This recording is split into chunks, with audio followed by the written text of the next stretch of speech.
Hello, my name is Kyle Imhoff. I am the Pennsylvania State Climatologist here at Penn State University. And today I'm going to walk through a brief overview of our Keystone Mesonet website, just showing you what sort of pieces of weather information you can display on the page and some of the tools that you can utilize to help analyze weather information and get students looking at different pieces of weather information, maybe simultaneously or separately, to compare and contrast data sets. So to start off, you can see right off the bat when you open up the Keystone Mesonet page, by default, what's going to show up is all of the individual weather stations across the state that are displaying air temperatures within the past 10 to 15 minutes or within the past 30, I think is what's displayed on the page as a current conditions air temperature reading. So that's what's displaying by default. If you wanted to click on any individual location, so if you click on a site here, you can see this is from Bald Eagle State Park, and the most recent observation at this time was at 9:41 on December 11th. And you can see, in addition to air temperature, all the other pieces of weather information that's available for from this specific location.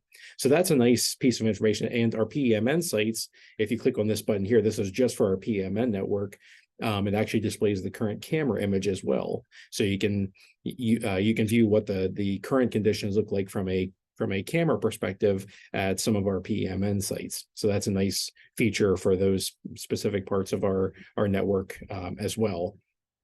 So I'm going to go ahead and X out of this dialog box. And let's say you wanted to display something other than air temperature readings. If you go up to the top left-hand side here, this is our variable drop-down menu. You can choose another weather variable to display.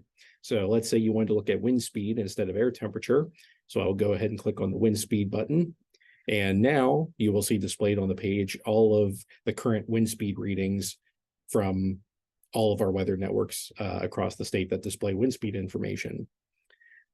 Now, I've mentioned the weather networks a few times. This little hamburger button on the left-hand side of the screen, if you click on that button, this actually displays all of the individual weather networks that maintain weather sites across the state, all with different funding agencies or different state agencies with different purposes, but all of them in common, what they provide is some basic meteorological information that we can make available on this website. So if you wanted to maybe limit the amount of sites that you see on the page, you could turn off and on any individual weather networks you want. So just to show you what that looks like, I'm just going to turn off a few, and now you can see that there's maybe less clutter to the page, and there's fewer sites on the page from different networks. So that's a nice way to limit or focus the visibility for certain networks or certain sites across the state if you would choose to do that. I'll go ahead and turn the networks back on that we had displayed before. So those sites will start to populate again on the page. Focusing our attention down to the bottom of this layers menu, you can see that counties, roads, and locations are displayed on the map by default. So you can see the county names here, the county borders show up across the state. So those are on by default. You're free to turn those off if you want to. So I just turned off the roadways just to show you what that looks like, but I'll keep those on for now. One piece of weather information or weather tool that you can display, in addition to the sites that are displayed right now with wind speed, is what I have currently turned on. You can turn on radar imagery. So I'm going to hit that button. And now you can see the radar reflectivity values in the background of the weather information. So this will give you some sense of where precipitation may be falling across the state of Pennsylvania.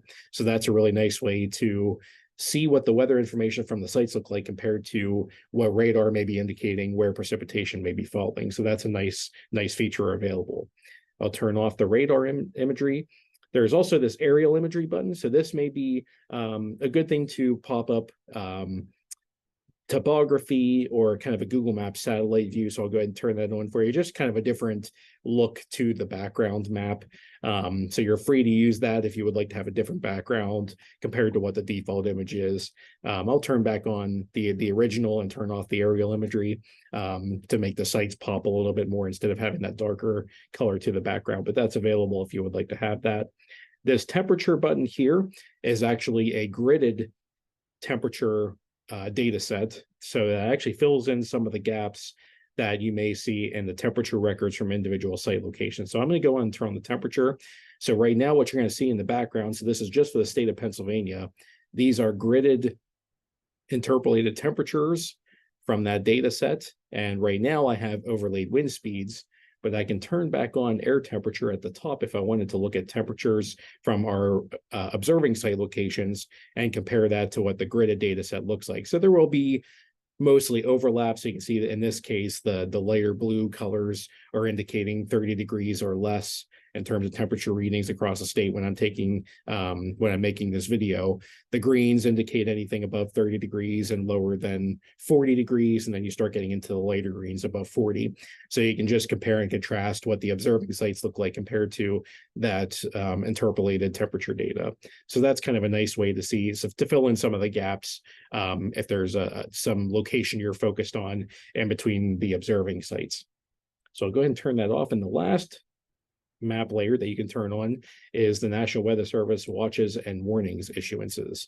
So this is a nice feature if you want to look at what the Weather Service is issuing in terms of advisories, watches, and warnings across the state at any given time. So right now you can see that there's nothing actually happening from a Weather Service hazards perspective, but if anything did pop up, these counties would be shaded a different color. And if you were interested in what that individual watch or warning actually was, you could click on the county and up would pop a dialog box where you could click on the link and you could actually get all the Weather Service hazard information. So maybe in a separate short video, given that there's nothing happening this morning, I may walk through exactly what that looks like if I were to actually display that. But right now there's not much happening across the state from a Weather Service watches and warnings issuance perspective. So I'm going to go ahead and turn that off again. I'm going to collapse the layers menu here. And that is a brief overview of all the things that you can display on the main portion of our Keystone Mesonet tool. In a future video, I'll talk about some of the features that you'll see near the top right-hand side of the screen with satellite imagery that gives you some sense of clouds across the state. And then this button here is actually our data export tool, where you can download data, put the data in maybe a CSV file or another file format that you may want to have students start to dig into the data a little bit, maybe get some programming experience or whatever it is that you may want to do with historical data. So I'll talk about that in a future video, but that is an overview of what tools and features can be displayed on the Keystone Mesonet tool. Thank you for watching.